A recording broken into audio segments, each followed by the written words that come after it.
जी तनु जी। जी बिल्कुल। जय जिनेंद्र सभी को।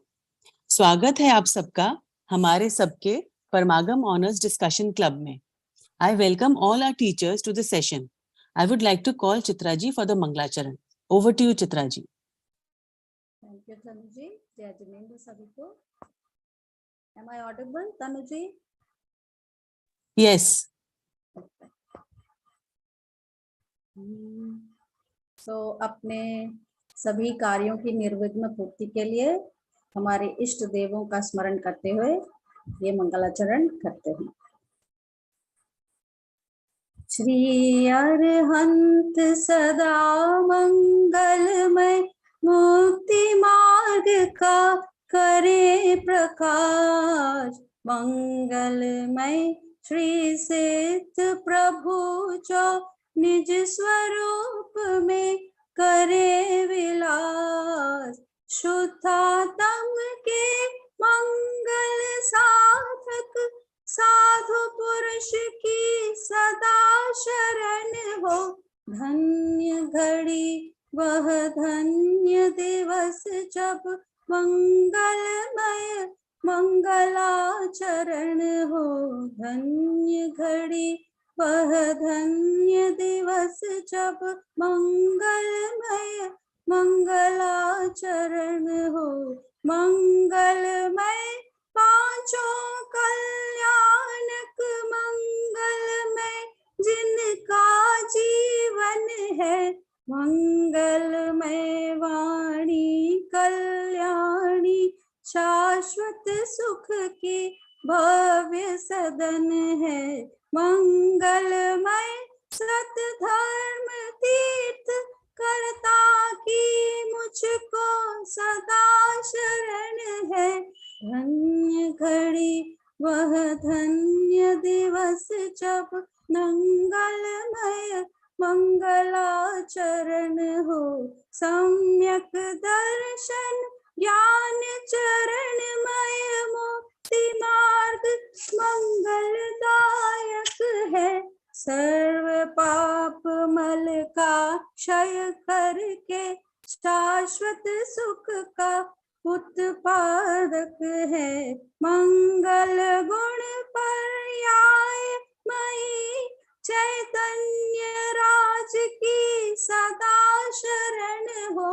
धन्य घड़ी वह धन्य दिवस जब मंगलमय मंगलाचरण हो। धन्य घड़ी वह धन्य दिवस जब मंगलमय मंगलाचरण हो। मंगलमय मंगलाचरण हो।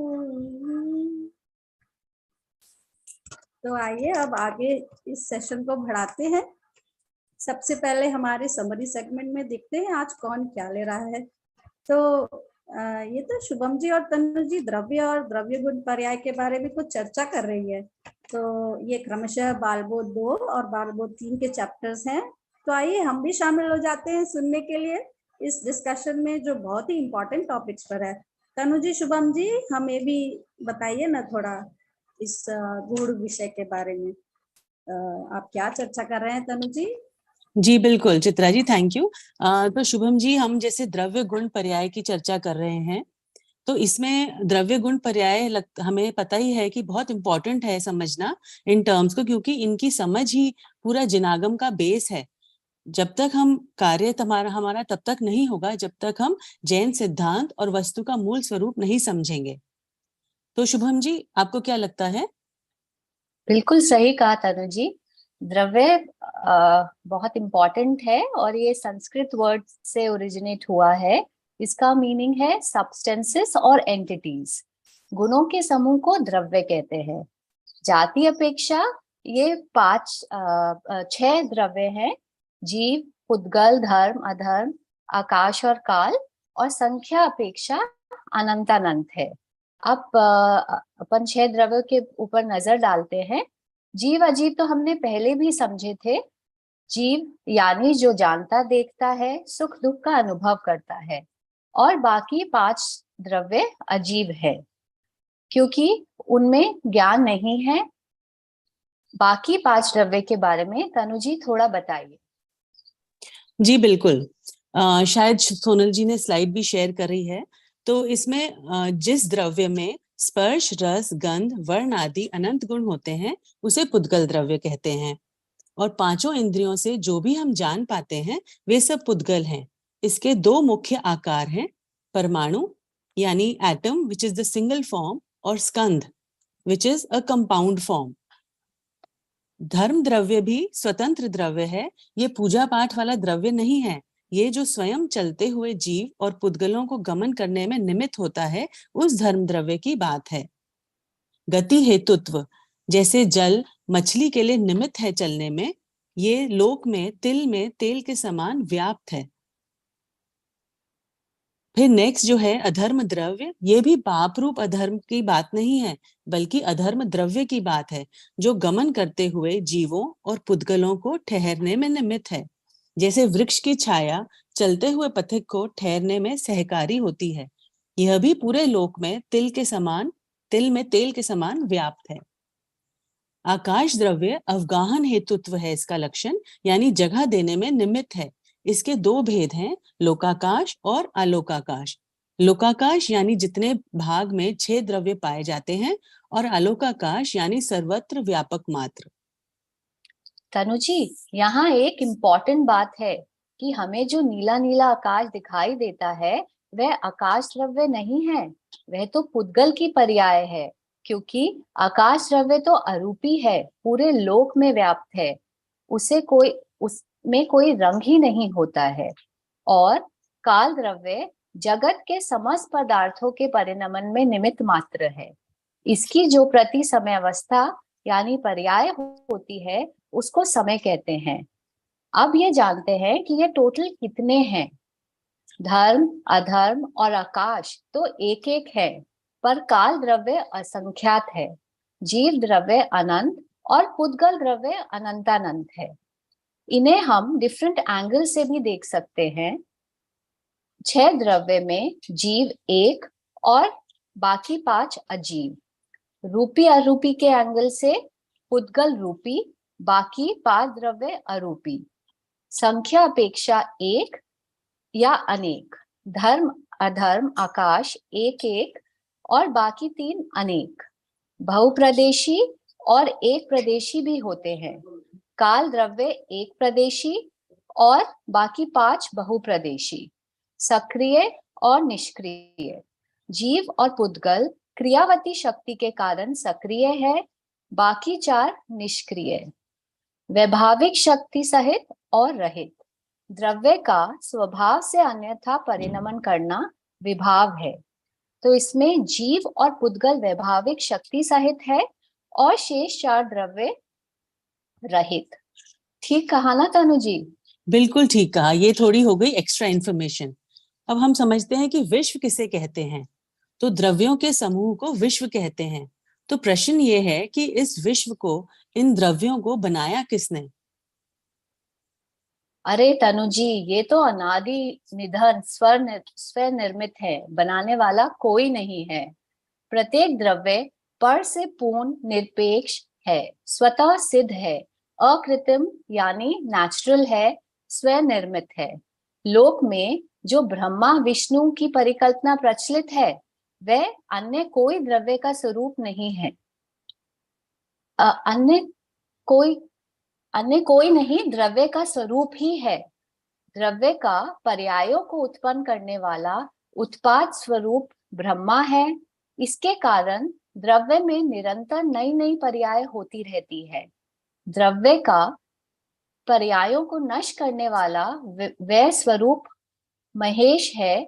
इसके कारण द्रव्य की पुरानी पर्याय निरंतर नष्ट होती रहती है। द्रव्य का निरंतर विद्यमान द्रव्य स्वरूप विष्णु है। इसके कारण द्रव्य स्वयं अपने स्वरूप से अनादि अनंत, स्थायी और सुरक्षित रहता है। बिल्कुल। अब सवाल ये है शुभम जी कि भगवान फिर कौन है और क्या करते हैं? भगवान दुनिया को जानने वाले हैं, बनाने वाले नहीं। तीन लोक और तीन काल के समस्त पदार्थों को एक साथ जाने वही भगवान है। जो दुनिया में जो कार्य होता है इसका कर्ता कौन है, ये एक प्रश्न उठ सकता है। तो इसके आंसर में हम देख सकते हैं प्रत्येक द्रव्य अपनी अपनी पर्यायों यानी कार्यों का कर्ता है। कोई द्रव्य किसी दूसरे द्रव्य का कर्ता नहीं। हर द्रव्य का स्वभाव अनंत स्वतंत्र है। जो इसे पहचान लेता है वही भगवान बनता है। कितनी अच्छी बात है ना तनु जी। बिल्कुल शुभम जी, बहुत सही कहा आपने। अब हम एक नजर द्रव्य की विभिन्न परिभाषाओं पर डालते हैं। पहली परिभाषा गुण पर्यायवद्ध द्रव्यम, यानी द्रव्य गुण और पर्यायवान होता है। दूसरी परिभाषा सत द्रव्य लक्षणम, यानी द्रव्य का लक्षण सत है। सत का कभी विनाश नहीं होता और असत का कभी उत्पाद नहीं होता, सिर्फ पर्याय पलटती है। तीसरी परिभाषा उत्पाद व्यय द्रव्य युक्तम सत, यानी जो उत्पाद व्यय द्रव्य से युक्त है, अर्थात इन तीन रूप है, वह सत है। इस प्रकार देखते हैं कि जो सत लक्षण वाला है, गुण पर्याय वाला है और उत्पाद व्यय और द्रव्य से युक्त है, उसे हम द्रव्य कहते हैं। अब एक नजर गुणों पर डालते हैं। गुण वो होते हैं जो द्रव्य के संपूर्ण भागों में यानी प्रदेशों में और उसकी संपूर्ण अवस्था में यानी पर्यायों में रहते हैं। जैसे ज्ञान आत्मा का गुण है और उसके समस्त प्रदेशों में रहता है, निगोद से लेकर मोक्ष तक की समस्त हालतों में पाया जाता है, तभी आत्मा को ज्ञानमय कहा गया है। द्रव्य और गुण में परस्पर नित्य तादात्म्य संबंध है, यानी एक के बिना दूसरा कभी भी नहीं रहता। इसीलिए कहते हैं कि द्रव्य गुणमय है और गुण द्रव्यमय। जैसे नमक और खारेपन को हम कभी अलग नहीं कर सकते। बहुत ही सुंदर तनु जी। अब बताइए पर्याय किसे कहते हैं? पर्याय यानी जो द्रव्य में रहने वाले गुणों के प्रति समय परिणमन को या परिवर्तन को पर्याय कहते हैं। यद्यपि एक समय में द्रव्य की एक ही पर्याय रहती है, किंतु पर्याय प्रति समय पलटती रहती है। द्रव्य का कभी भी नाश नहीं होता, मात्र पर्याय पलटती है। जैसे सोने के हार को गलाकर हम चूड़ी बनाते हैं, तो पुरानी पर्याय हार का नाश और नई पर्याय चूड़ी का उत्पाद होता है। इसका एक स्लोगन भी है, परमानेंसी विद अ चेंज। इसका एग्जाम्पल एक हम अपने लौकिक से समझ सकते हैं, जैसे शोले का अमिताभ बच्चन और कौन बनेगा करोड़पति का अमिताभ बच्चन। तो दोनों की पर्याय विभिन्न है पर द्रव्य एक ही। तो द्रव्य प्रति समय उत्पाद व्यय और द्रव्य स्वरूप है, अतः द्रव दृष्टि से नित्य है और पर्याय दृष्टि से अनित्य है। Very true. Science also says that matter cannot be destroyed or created. It merely changes its form. बिल्कुल, सभी 6 द्रव्यों में अपने अपने अलग अलग अनंत गुण हैं। अनंत हैं इसलिए इनकी गिनती नहीं हो सकती, पर फिर भी स्थूल रूप से हम सामान्य और विशेष ऐसे 2 प्रकार के विभाजन किए हुए हैं। आप स्लाइड में भी शेयर किया जो है उसमें है कि सामान्य गुण यानी जो गुण सभी द्रव्यों में होते हैं, ये भी अनेक हैं, पर मुख्य रूप से 6 बताए हैं: अस्तित्व, वस्तुत्व, द्रव्यत्व, प्रमेयत्व, अगुरु लघुत्व और प्रदेशत्व। अस्तित्व गुण की एक नजर डालते हैं। जिस शक्ति के कारण द्रव्य का कभी नाश नहीं हो सकता, उसे अस्तित्व गुण कहते हैं। हर द्रव्य की सत्ता स्वयं से है। सत द्रव्य लक्षणम, यानी सत का कभी विनाश नहीं, असत का कभी उत्पाद नहीं, सिर्फ पर्याय पलटती है। दूसरा गुण जो है वस्तुत्व गुण, उसके कारण हर द्रव्य में अर्थ क्रिया यानी प्रयोजनभूत क्रिया होती है। इसी के कारण द्रव्य को वस्तु कहते हैं। जैसे शक्कर की प्रयोजनभूत क्रिया मिठास करना है, और वो चाहे ग्लास में डालें दूध के या फिर हम समुद्र में डालें, वो मिठास ही करेगी। तीसरा गुण है द्रव्यत्व गुण। इसके कारण द्रव्य की अवस्था निरंतर बदलती है। स्वयं के कारण हर द्रव्य में परिवर्तन होता है, परिणमन में पर की अपेक्षा नहीं है। अस्तित्व गुण बताता है, आप चार्ट में भी देख सकते हैं, अस्तित्व गुण बताता है कि द्रव्य है। वस्तुत्व गुण बताता है कि द्रव्य निरर्थक नहीं है, और द्रव्यत्व गुण बताता है कि द्रव्य निरंतर परिणमनशील है। चौथा गुण जो है प्रमेयत्व गुण, उसके कारण हर द्रव्य किसी ना किसी ज्ञान का विषय बनता है। तनु जी, यहाँ सवाल है कि बहुत सी वस्तुएं बहुत सूक्ष्म होती हैं, जैसे हमारी आत्मा ही, उसे कैसे जाने? वह तो दिखाई देता ही नहीं है। बहुत अच्छा प्रश्न है शुभम जी। तो प्रत्येक द्रव्य कितना भी सूक्ष्म हो, इंद्रिय ज्ञान की चाहे पकड़ में न भी आए, तो भी केवल ज्ञान में तो पूरा प्रकट होता ही है। और अन्य ज्ञानों में भी, जैसे मनपर्यय ज्ञान, अवधि ज्ञान, उनमें भी अपनी अपनी योग्यता अनुसार आता है। मतलब जगत का कोई भी पदार्थ अज्ञात रहे, ऐसा संभव ही नहीं है। पांचवा जो गुण हमने देखा था, अगुरु लघुत्व गुण, उसके कारण द्रव्य का द्रव्यपना कायम रहता है। यानी एक द्रव्य दूसरे द्रव्य रूप नहीं होता, एक गुण दूसरे गुण रूप नहीं होता, और द्रव्य में रहने वाले अनंत गुण बिखरकर अलग अलग नहीं होते। जिस शक्ति के कारण हर द्रव्य का कोई ना कोई आकार अवश्य रहता है, उसको प्रदेशत्व गुण कहते हैं। ये छठा गुण है जो चार्ट में आप देख भी सकते हैं। ये 6 सामान्य गुण तो हर द्रव्य में कॉमन रूप से पाए जाते हैं, पर कुछ विशेष गुण भी होते हैं जो सब द्रव्यों में न रहकर अपने अपने द्रव्य में ही रहते हैं। जैसे जीव के ज्ञान, दर्शन, चारित्र गुण, और पुद्गल के स्पर्श, रस, वर्ण, गंध आदि। वेरी इंफॉर्मेटिव तनु जी। अब बताइए, ये सब जानने से क्या फायदे हैं? फायदा तो बहुत है, क्योंकि जब हम ये जानते हैं कि मैं द्रव्य, जीव द्रव्य हूँ, गुणों का पिंड हूँ, तो मेरी जो दीनहीन भावना है वो मिट जाती है। और जब हम ऐसा समझते हैं, इसका भाव समझते हैं, तो हमें सामने वाला भी गुणों का पिंड नजर आता है, जिससे हमें मान भी नहीं होता। अस्तित्व गुण जब हम जानते हैं और मानते हैं, तो हमें पता चलता है कि मेरा नाश तो कभी हो ही नहीं सकता। तो एक निर्भयता आती है, हमें हमारा भय दूर होता है। सभी, जब हम ये जानते हैं कि सभी द्रव्य अपने अपने भागों में ही रहते हैं, उसी में रहकर अपना काम करते हैं, मैं किसी का भला बुरा या कोई मेरा भला बुरा नहीं कर सकता, तो ऐसे इस समझने से विपरीत मान्यता और राग द्वेष विकारी भाव नष्ट होते हैं। जब हमें ये विश्वास होता है कि पर्याय एक समयवर्ती ही होती है, स्थायी नहीं हो सकती, तो यह समझने से पर्याय मात्र से दृष्टि हटकर स्थायी स्वभाव पर, यानी द्रव्य पर, यानी मूल वस्तु पर केंद्रित होती है।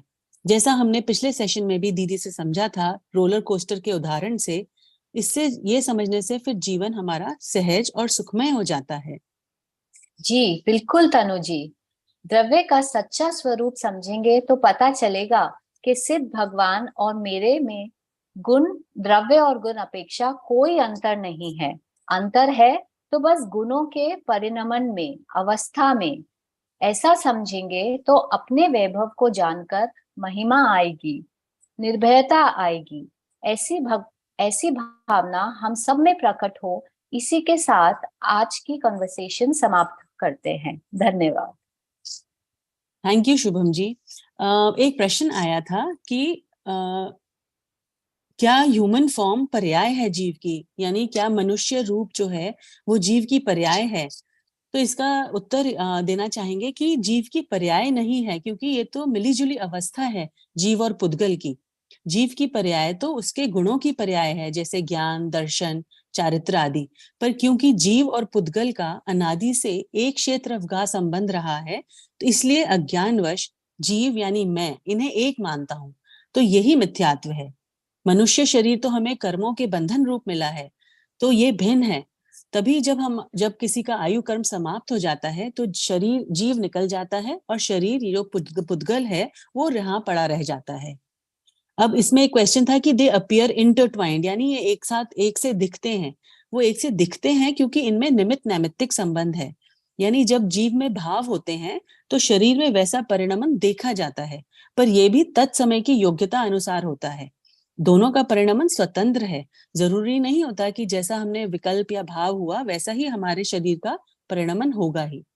सो अब ये आई होप आंसर हो गया क्वेश्चन आपका। फिर भी आपके इसके बाद भी डाउट्स हो तो प्लीज सौरभ जी, आप you can send it further.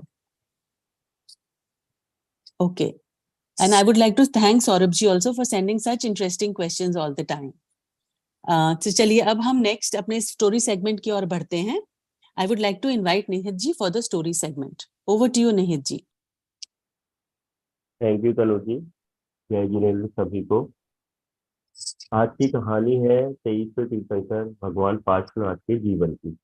आइए चलते हैं उस निर्जन, शोर शराबे, कोलाहल से रहित, शांत और घने वन में, जहाँ शेर और सर्प जैसे भयानक और हिंसक जीव भी अपनी हिंसक वृत्ति को छोड़कर विचरण कर रहे हैं, और हिरण आदि अन्य जीव भी भय मुक्त होकर मनोहारी क्रीड़ाएं कर रहे हैं। मयूर आदि भी आनंदित होकर पंख फैलाकर मानो कोयलों के मधुर गान पर नृत्य कर रहे हैं। अरे ये क्या दृश्य है! घोर वन में जहाँ हर जीव दूसरे जीव से आतंकित और भयभीत रहता है, वहाँ ऐसा सुंदर वातावरण कैसे! ओहो, यहाँ तो पार्श्वनाथ मुनिराज अपने स्वरूप में लीन रहते हुए अपनी ज्ञान प्रभावी आत्मा का अनुभव कर रहे हैं। उन्हीं के सबके प्रभाव से यह भयानक वन अत्यंत रमणीय हो गया है। अरे लेकिन ये क्या! अचानक ये आंधी, तूफान, घनघोर पत्थरों की वर्षा, आग के गोले, भयानक कड़कड़ाती हुई बिजली, गरजते हुए बादल, मूसलाधार बारिश, यह क्या होने लगा! अचानक से सुंदर वन में यह प्रलय कहाँ से आ गई! ओहो, तभी प्रभु के ज्ञान में झलका, यह प्रकोप करने वाला कोई और नहीं, संवर नाम के देव मुनि पार्श्वनाथ से कीर्तिपूर्ण भव की शत्रुता के कारण ऐसा उपसर्ग कर रहे हैं। लेकिन मुनि पार्श्वनाथ तो केवल इस उपसर्ग को अपने ज्ञान में जान रहे थे। वे तो अपने को अविनाशी, अजर, अमर तत्व मानकर इन सभी डिस्टर्बेंस से अत्यंत अप्रभावी थे।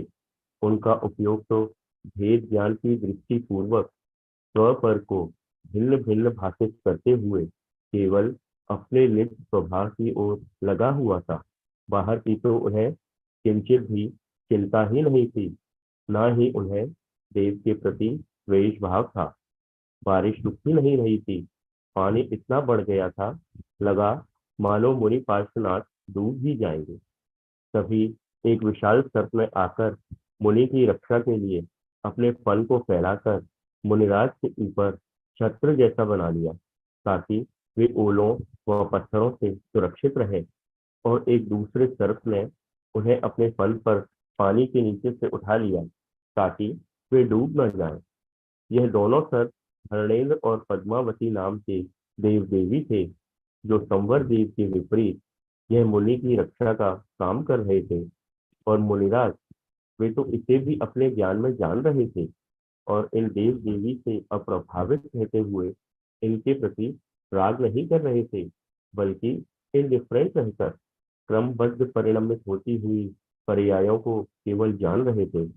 यह घटनाक्रम ऐसा क्यों हुआ, यह समझने के लिए आइए इन्हें अभी यहीं छोड़कर हम चलते हैं भगवान पार्श्वनाथ के तीर्थंकर होने के 9 भव पहले, जब पार्श्वनाथ भगवान का जी मरुभूति था और उनका भाई था कमट। कमट क्रोधी स्वभाव का था। इसके चलते एक दिन दोनों भाइयों में विवाद होने पर क्रोध में आकर कमट ने एक बड़ा भारी पत्थर अपने भाई मरुभूति को दे मारा, जिससे मरुभूति की मृत्यु हो गई। घोर हिंसा युक्त परिणामों के कारण कमट तिर्यंच गति में जाकर एक विषैला सर्प बना। मरुभूति भी आर्तधन परिणामों से मरा था, अतः वह भी तिर्यंच में जाकर एक सरल स्वभावी हाथी बना। सॉरी, इस भव में भी कमट के जीव यानी सर्प ने मरुभूति के जीव यानी हाथी को डस लिया। कमट उसी क्षण मृत्यु को प्राप्त होकर नरक में गया और हाथी का जीव स्वर्ग में देव बना। देव की आयु पूरी कर पार्श्वनाथ का जीव मनुष्य गति में आकर विद्याधर बना। वही कमट का जीव भी नरक की आयु पूर्ण कर फिर तिर्यंच में आकर अजगर हुआ। विद्याधर गृहस्थ जीवन को त्याग कर मोक्ष मार्ग पर जाने हेतु मानस अवस्था में बैठे थे, तभी उसी विशालकाय अजगर ने उन्हें निगल लिया।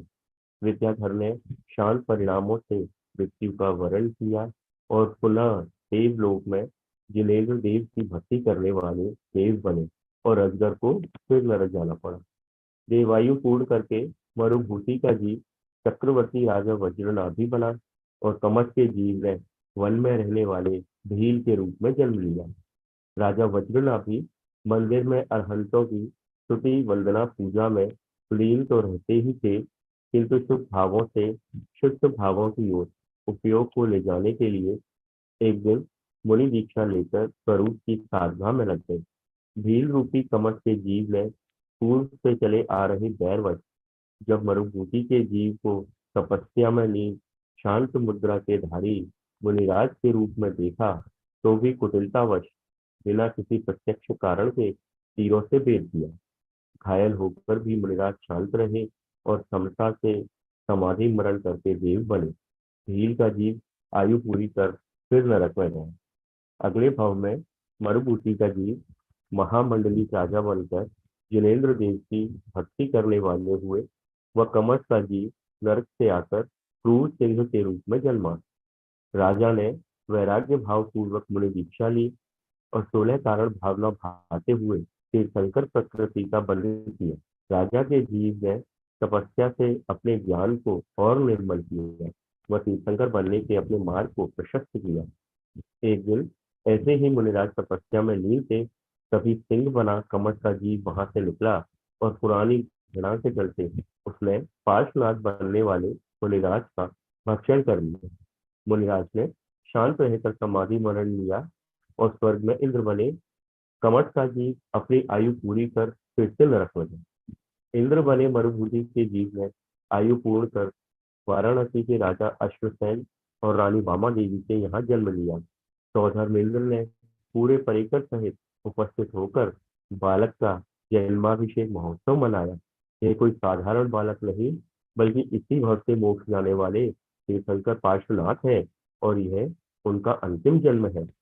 कमठ का जीव नरक की आयु पूरी कर ढोंगी तपस्वी बना। एक दिन राजकुमार पार्श्व कुमार अपने मित्रों के साथ कहीं जा रहे थे, तो उन्हें वह ढोंगी तपस्वी पंचाग्नि यज्ञ यानी 5 कुंडों में अग्नि जलाकर यज्ञ करते हुए दिखा। राजकुमार ने अवधि ज्ञान से जाना कि कुंड में जलती हुई एक लकड़ी के अंदर एक नाग नागिन का जोड़ा था, जो ताप से तड़पते हुए मरने को ही था। घमंडी तपस्वी ने राजकुमार के यह बताने पर विश्वास नहीं किया और क्रोधवश स्वयं ही उस लकड़ी के 2 टुकड़े कर डाले। ऐसा होते ही फटी हुई लकड़ी में से नाग नागिन का तड़पता हुआ जोड़ा बाहर निकला। करुणा के धारी राजकुमार पार्श्व ने उन्हें नमोकार मंत्र सुनाए। पंच परमेश्वरी को नमस्कार करते हुए वे नाग नागिन मरकर देव रूप में धरणेन्द्र पद्मावती के रूप में जन्मे। तपस्वी आयु पूर्ण कर संवर नामक देव हुआ। इधर संसार की नश्वरता और अशरण अनित्य आदि 12 भावनाओं का चिंतन करते हुए बाल ब्रह्मचारी राजकुमार पार्श्व कुमार ने माता पिता की आज्ञा लेकर ज्ञानेश्वरी दीक्षा धारण कर वन को विहार किया। अब चलते हैं उसी रमणीक वन में, जहाँ मुनिराज पार्श्वनाथ अपने स्वभाव का अवलंबन लेकर अमूर्तिक आत्मा की अनुभूति कर रहे हैं।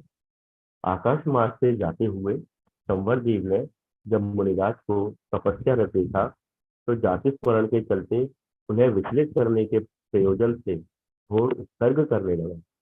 मुनिराज पार्श्वनाथ तो भगवान बनने वाले जीव थे, वह भला इन उत्सर्गों से क्या प्रभावित होते? वैसे भी तीर्थंकर तो उत्कृष्ट संघनन के धारी शरीर वाले होते हैं, उन्हें तो कोई उत्सर्ग छू भी नहीं सकता। वे स्वयं भी कहाँ अपने शरीर का स्पर्श करते हैं? वे तो जीव है और शरीर पुद्गल है। उत्सर्ग और रक्षा के प्रकरण, उत्सर्ग करने वाले और रक्षा करने वाले जीवों के वर्णन, ये सब निमित्त नैमित्तिक संबंध रूप। ऐसा उत्सर्ग होते देख शायद हमें कमठ के प्रति क्रोध उत्पन्न हो, लेकिन हमें शांत रहते हुए उस पर क्रोध नहीं करना चाहिए। वह जीव भी भव्य धर्मात्मा है, भगवान ने भी उस पर क्रोध नहीं किया। 7 दिन तक उत्सर्ग करते करते जब संवर देव थक, तब भयानक गर्जना के साथ बिजली का कड़ाका किया। इधर प्रभु के अंतर में केवल ज्ञान की बिजली कड़की। एकाएक सभी उत्सर्ग अदृश्य हो गए। सर्वत्र आनंद आनंद छा गया। प्रभु वीतरागी और तेल ज्ञान के धारी तो पहले से ही थे, आज सर्वज्ञता भी प्राप्त हो गई। मुनिराज पार्श्वनाथ भगवान पार्श्वनाथ बन गए। धन्य हो प्रभु, आपकी जय जयकार हो। ये थी आज की कहानी। इस कहानी से हम कुछ सीख सकते हैं। वो कुछ बातें हैं जो मैं आपको बताना चाहूँगा। एक तो उपयोग एक बार में एक ही जगह लगता है। यदि अंदर हमारा उपयोग स्थिर है तो बाहर कितनी भी प्रतिकूलताएं आ जाए, जीव उनसे प्रभावित नहीं होता। दूसरा है, जैसे परिणाम पूर्वक आयु पूर्ण होती है, मतलब आयु पूर्ण होते समय जैसे हमारे परिणाम होते हैं अंतिम समय में, उसी जैसी प्रवृत्ति अगले भव में भी रहती है। जैसे कमठ ने पूरे 9 भव तक क्रोध में रहा और मरुभूति के परिणाम हर भव के साथ धीरे धीरे शांत होते गए। तीसरा है, किसी के प्रति गैर, घृणा, आक्रोश, क्रोध, ये भाव हम जितनी जल्दी हो सके हमें छोड़ देना चाहिए, वरना पता नहीं कितने भवों तक ये भाव हमको घुमाते रहेंगे। ये कुछ बातें हैं जो भगवान पार्श्वनाथ के जीवन से हम अपने जीवन में ले सकते हैं, सीख सकते हैं। एक और बात की तरफ मैं आप सभी का ध्यान दिलाना चाहूँगा, आप सभी को। हम जब भी मंदिर जी में जाते हैं तो भगवान को अरहंत के स्वरूप में पूजते हैं, वंदना करते हैं, स्तुति करते हैं। अरहंत भगवान का स्वरूप कैसा है? वे तो वीतरागी है, सर्वज्ञ है, हितोपदेशी है। लेकिन हमने पार्श्वनाथ भगवान की पहचान उनके सर के ऊपर बने फन से कर रखी है, जबकि अरहंत अवस्था में पार्श्वनाथ भगवान के ऊपर कोई फन नहीं था। वो तो धरणेन्द्र और पद्मावती द्वारा भगवान को उत्तर से बचाने के लिए उनके ऊपर उन्होंने फन बनाया था। लेकिन हमने तो भगवान की पहचान ही उनके फन से कर रखी है, जैसे सहस्त्रफणी पार्श्वनाथ या और भी जो आजकल चलता है। तो ये क्या उचित है? इस पर विद्वान लोगों को विचार करना चाहिए। जय हिंद। थैंक यू निहित जी, आपने वाकई बहुत हमें सोचने को बहुत अच्छा पॉइंट दिया है, क्योंकि जैसे हम चिंतामणि, पारसनाथ, ऐसे गोधा जी ने भी एक बार बोला था कि आपने भगवान के ही टुकड़े टुकड़े कर दिए हैं। तो ये हमें विवेक अपना यूज करना चाहिए और रागवश हम उनको कुछ भी कहें पर हमारा विवेक हमेशा जागृत रहना चाहिए। Thank you once again. अब हम अगले सेगमेंट की ओर बढ़ते हैं, शंका समाधान। इसके लिए मैं डॉक्टर प्रियदर्शना मैम को बुलाना चाहूंगी। Welcome ma'am. मैम के बारे में, जय जिनेन्द्र मैम के बारे में थोड़ा सा I would just like to say कि ma'am, doctor Priya ma'am, as you know by her name, उनके पास she has a doctorate degree and she is the HOD of the Jainology department in the university of Madras. और ma'am Jain philosophy की ही नहीं, Indian culture, न्याय सिद्धांत और naturopathy और योगा की भी बहुत एक्सपर्ट हैं। और मैम परमागम ऑनर्स की टीचर भी हैं, करंटली 4 बैचेस को पढ़ा रही हैं। और भी इनकी 1-2 विशेषताएं हैं जो हम आपको आगे जब जैसा प्रश्न लेंगे उसके हिसाब से आपको बताएंगे। तो welcome ma'am. Thank you ma'am. The first question is कि how old is Jain religion compared to other religions? Please provide dates of evolution of different religions if possible. Yeah, first of all, Jai Jinendra sabhi ko. You want me to talk in Hindi or English, Tanuji? Ma'am mix will be okay. आप भी because हमारे हिंदी में भी होते ही हैं, तो आप mix में जितना हो सके, Hindi preferably, but you can mix it, ऐसा कुछ नहीं है। ठीक है। सबसे पहले तो बहुत ही सुंदर आपका कार्यक्रम है, Paramagam honours discussion group. I would like आपने यहाँ पर पहले तो द्रव्य गुण पर्याय का रिवीजन कराया, फिर स्टोरी करी और अब question answers. It's like a pathshala, you know. I would say it is ज्ञान से भरी पाठशाला, मस्तिष्क की पाठशाला, everything, you know. So it's very beautiful. The format is very good. I would like to congratulate you all on the other side, whoever is the mind behind it. I think it's a teamwork, Tanuji, Chitraji, and all of you. So hats off to you. And thank you for having me this morning. पहला जो question है बहुत ही अच्छा question है कि religion क्या है और ओल्डेस्ट रिलीजन क्या है। तो ये हम समझे उसके आप एक बार क्वेश्चन को रिपीट कर देंगे, मैं नोट कर लेती हूँ ताकि मैं सारे, आपके 3 सेगमेंट्स है क्वेश्चन के, तो मैं तीनों का आंसर दे पाऊँ। जी ma'am. Ma'am first question is how old is Jain religion compared to other religions, and अगर डेट्स ऑफ एवोल्यूशन मिल जाएं डिफरेंट रिलीजन्स की if possible. Then the second question is what is the relationship between Hinduism and Jainism? ठीक है बस second question को बाद में लेंगे, बस 2 ही पार्ट थे, फर्स्ट क्वेश्चन के 2 पार्ट थे। तो आपने मुझे होस्ट बनाया है तो मैं बोर्ड शेयर करना चाहूंगी।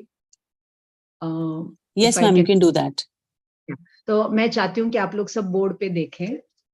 रिलीजन वर्ड का मीनिंग है ना, जैसे कि क्वेश्चन रिलीजन का है तो मैं रिलीजन से ही आपको समझाऊंगी कि ये जो रिलीजन वर्ड है उसका रूट वर्ड है रेलेगर, है ना, वो ग्रीक या लैटिन वर्ड है, रेलेगर है। तो इस रेलेगर का मतलब है टू कनेक्ट, है ना, रिलीजन का मतलब होता है टू कनेक्ट। अब प्रश्न उठता है to connect what with what. तो अभी मैं जो आपको बताने वाली हूँ इसमें मतलब सारे रिलीजन्स का सार आपको मिल जाएगा।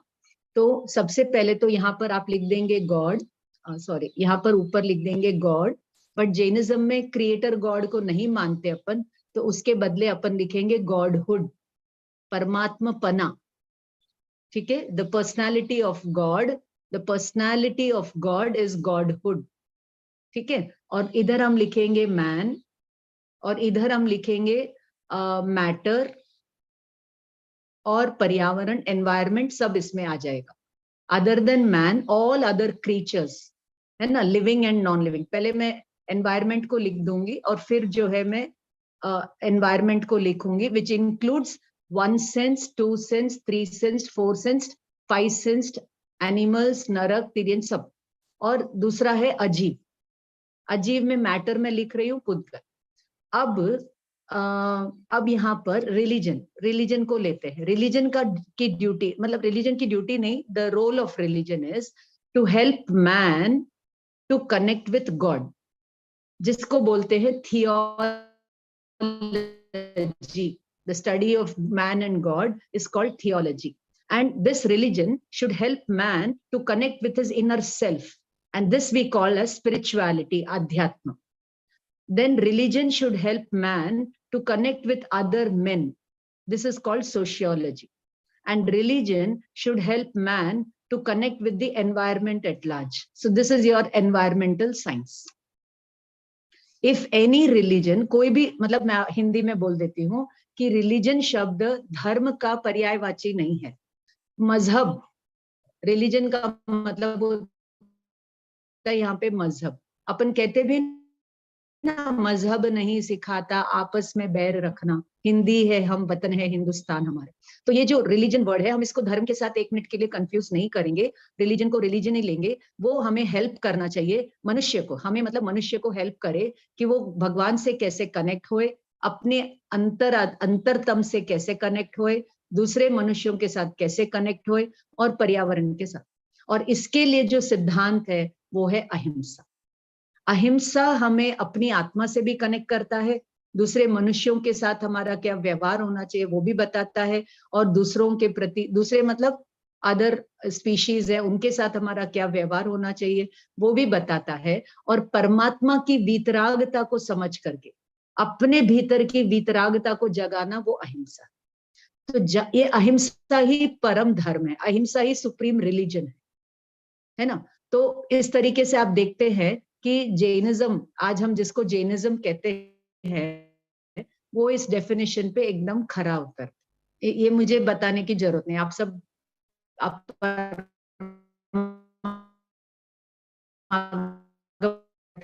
सब जानते हैं कि कोई भी रिलीजन जो है, हिंसा परमो धर्म महाभारत में लिखा है, लेकिन उसको फॉलो कौन कर रहे हैं? जैन लोग। और आज हम जिसको जैन धर्म कहते हैं, पुराने जमाने में उसके और कई नाम थे, है ना, श्रमण धर्म, अहिंसा धर्म, निर्ग्रंथ धर्म।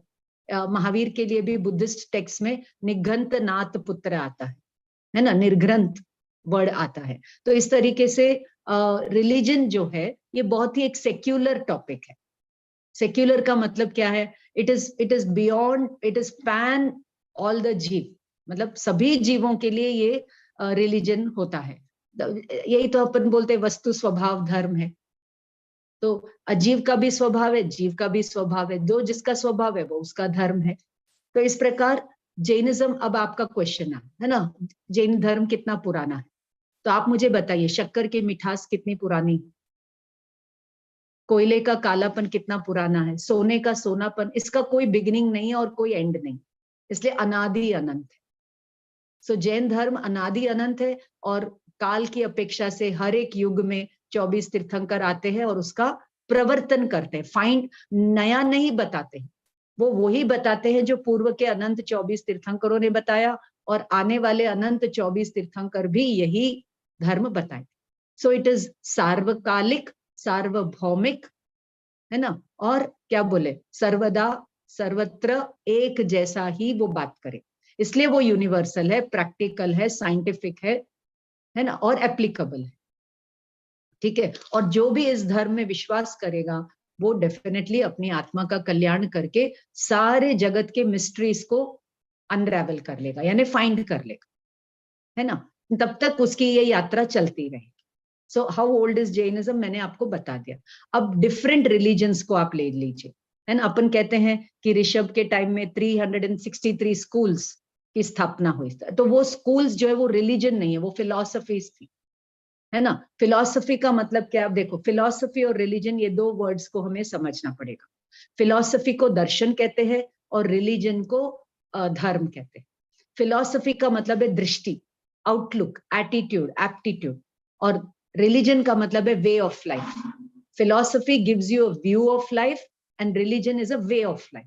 सो जैनिज्म क्या है? It is a non violent, compassionate, awakened spiritual way of living, है ना। और ये हमें ये फिलॉसफी कहाँ से मिली? तो वो भगवान के केवल ज्ञान से जो रियलिटी दिखी, फिर उन्होंने जो हमें बताया, तो उससे हम हमारे क्या बोले, अपने वे ऑफ लाइफ को डिजाइन करते हैं। So philosophy is more important than religion. और फिलॉसफी को अपन दर्शन मोहनीय, अगर अपना दर्शन मोहनीय रॉन्ग है तो अपना रॉन्ग है, मतलब दर्शन मोहनीय है तो हमारी फिलॉसफी रॉन्ग। और जब फिलॉसफी हमारी राइट हो जाएगी तो हमारा दर्शन मोहनीय चला जाएगा और हमारा रिलीजियस वे जो चारित्र मोहनीय है वो चला जाएगा, रिलीजन प्रकट हो जाएगा, रिलीजियस लाइफ चालू हो जाएगी। और जब तक हम दर्शन मोहनीय यानी फिलॉसफिकली रियलिटी को नहीं समझेंगे, रियलिटी में आत्मा भी आ जाते हैं, जगत भी आ जाता है, परमात्मा भी आ जाते हैं, सब आ जाते हैं, तो पहले philosophical understanding is very important. इसीलिए परमागम ऑनर्स कोर्स में इतने तरह से इतने टॉपिक्स को रख करके आपको भगवान महावीर की फिलॉसफी बताई जाती है। तो इस तरीके से ऋषभ देव के टाइम में भी 363 फिलॉसफीज थी, वो अपने मतलब डॉक्यूमेंटेड है। तो अगर आप जैसे आप भाव दीपिका पढ़िए तो उसमें ये 363 स्कूल्स कैसे आते हैं वगैरह वगैरह, वो एक अलग टॉपिक अपने आप में हो जाता है। अब जब यही फिलॉसफीज को रख करके लोगों ने अपने अपने मत चालू कर, तो वो अलग अलग मत कहेंगे, हम अलग अलग धर्म नहीं कहेंगे। सूत्र कृतांग सूत्र में भगवान कहते हैं अन्य मतावलंबी, कभी भी भगवान ने नहीं कहा अन्य धर्मावलंबी। धर्म एक ही है, धर्म एक ही है, वस्तु का स्वभाव धर्म है ना। अब जैसे इस्लाम कहता है कि भगवान फॉर्मलेस है, तो हम भी कहते हैं भगवान फॉर्मलेस है, तो उन्होंने उसका नाम अल्लाह दे दिया, हमने उसका नाम सिद्ध दे दिया। अब उसका जो डिस्क्रिप्शन है, अल्लाह का डिस्क्रिप्शन, वो सब कुछ करता है, तो वो डिस्क्रिप्शन रॉन्ग होगी। अकर्ता तो वो कहते हैं कि सब भगवान करते हैं, तो वो लोग भी मानते हैं, जैसे वेदांत वाले भी मानते हैं कि ब्रह्मन ही सब करता है ना। दूसरे मत वाले मानते हैं कि ब्रह्म वो भगवान सब करते हैं, यानी अपन अकर्ता है। लेकिन उस भगवान का क्या स्वरूप है उसको लेकर के कहते हैं मुंडे मुंडे मतिर भिन्ना, तुंडे तुंडे सरस्वती, यानी हर एक माथे में मति अलग अलग चलती है और हर एक कागज के टुकड़े पर आपको ज्ञान का एक अलग ही रूप देखने को मिलेगा। तो इस तरीके से अपन भारतीय दर्शन को देखें, इंडियन फिलॉसफी को देखें, तो उसमें 9 इंपॉर्टेंट फिलॉसफीज आती, भले षट दर्शन में वो गिन लेते हैं, तो उसमें न्याय, वैशेषिक, सांख्य, योग, मीमांसा, ये आते हैं वैदिक स्कूल्स में। और जैन, बौद्ध और चारवाक, इनको डाल देते हैं वो लोग नास्तिक में। वो कहते हैं कि आप वेदों को नहीं मानते, क्रिएटर गॉड को नहीं मानते, आप नास्तिक हो। और फिर हम भी कह सकते हैं कि आप हमारे आत्मा के स्वरूप को नहीं मानते, भगवान को मतलब आत्मा को अकर्ता नहीं मानते, तो आप भी नास्तिक हो। अब क्रिश्चियनिटी, इस्लाम को ले लीजिए, तो ऐसे तो वो भी कहेंगे कि आप हमारे भगवान को नहीं मानते हो तो आप नास्तिक हो। तो इस तरीके से क्या है, सब अपना अपना एक नैरो डेफिनेशन ऑफ नास्तिक का दे।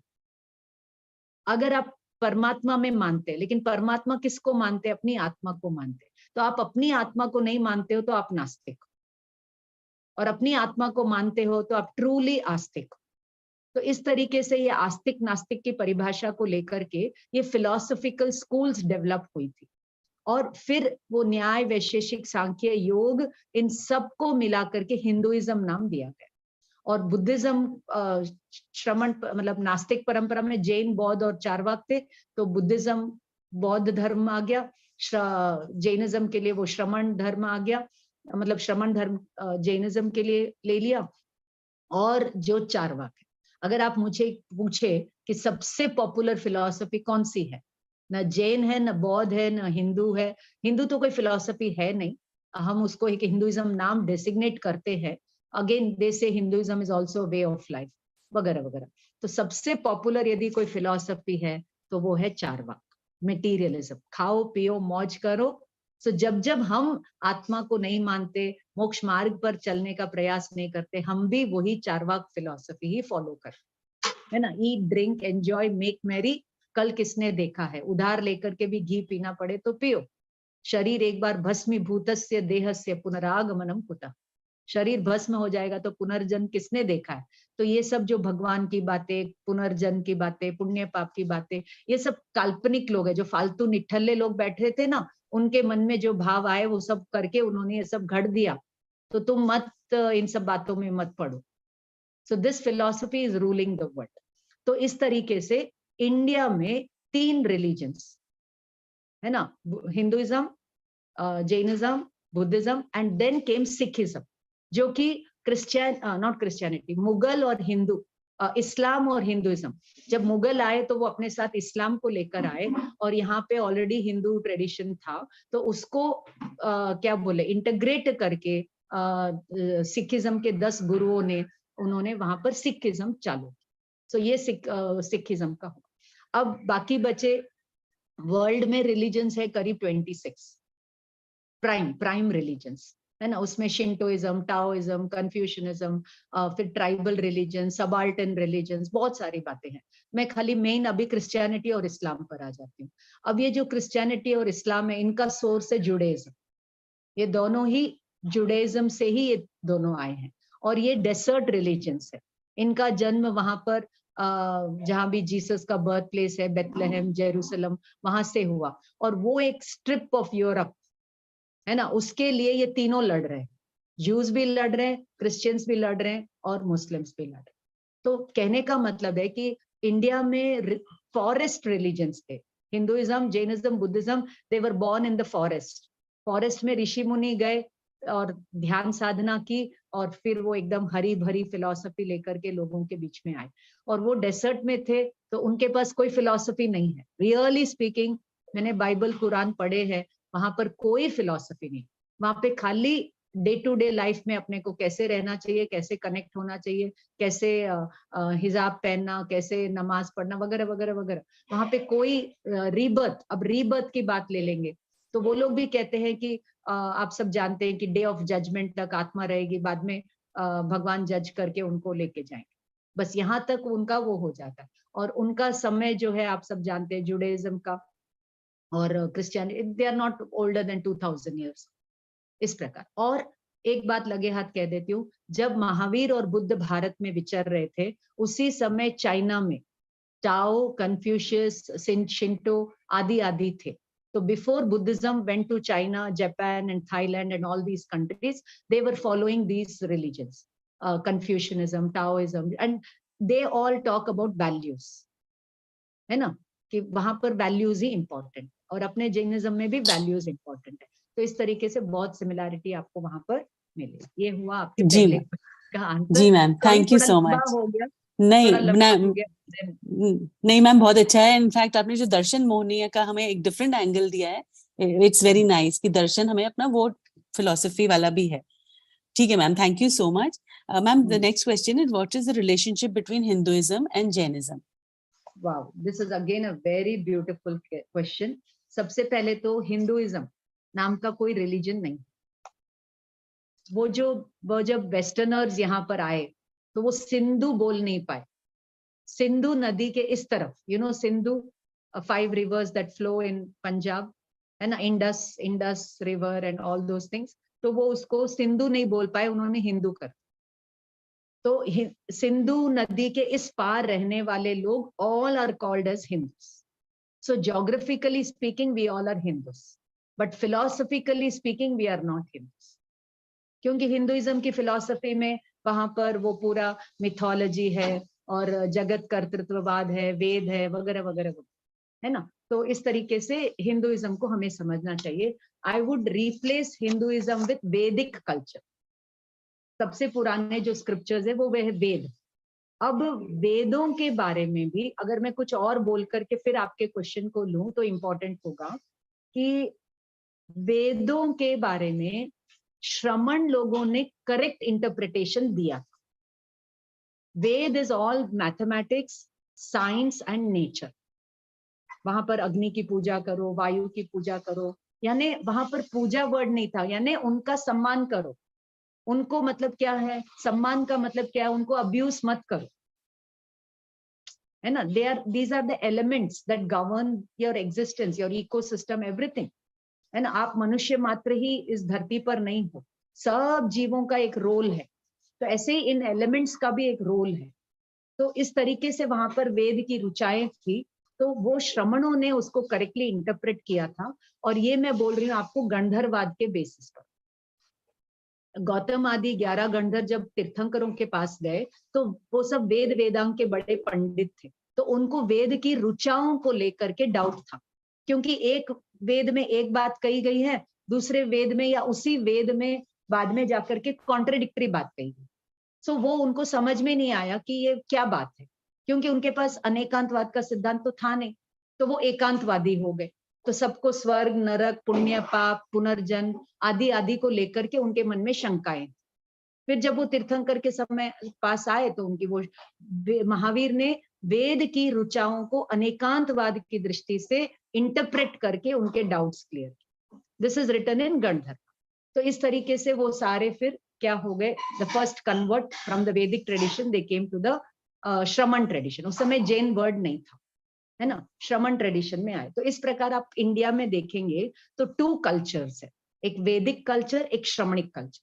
श्रमणिक कल्चर में जैन और बौद्ध दोनों थे, फिर सेपरेट करने के लिए यहाँ पर जैन नाम और इनको बौद्ध नाम दिया, लेकिन दोनों को ही श्रमण कहते थे। यहाँ तक कि वैदिक स्कूल्स में एक सांख्य स्कूल है, सांख्य फिलॉसफी है, जो कि भगवत गीता की फिलॉसफी है, तो उसके भी जो मुनि थे उनको भी श्रमण कहते थे।